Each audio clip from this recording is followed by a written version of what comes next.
Hi, I'm Vic Tesolin. Sometimes when you're working difficult grained woods, a hand plane can cause some tear out that needs attention.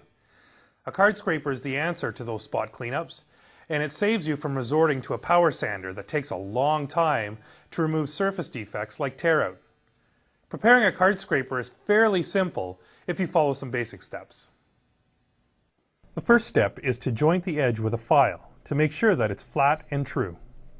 You can do this freehand, or you can use a jig like the Veritas joiner edger.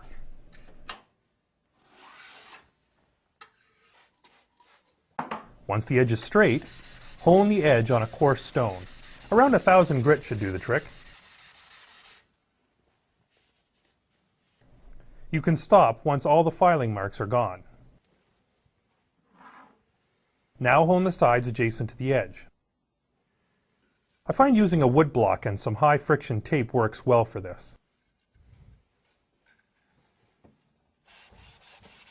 Once the sides are honed, put the card scraper into a vise and run a burnisher perpendicular to the edge. This step mushrooms the steel, preparing it for the hook.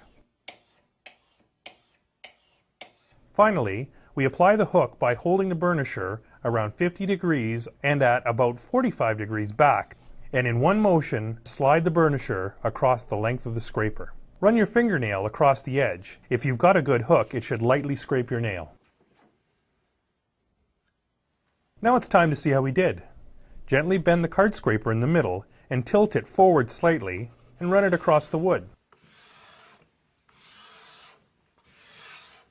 You may have to adjust the angle at which you hold the scraper in order to get shavings. And remember, the goal here is shavings, not dust. If you get dust, chances are the hook isn't well established and you may have to try again. Preparing scrapers requires some finesse and practice to get right. But just like a bicycle, once you learn how, you won't soon forget. It's always gratifying to get such great performance out of such an inexpensive tool.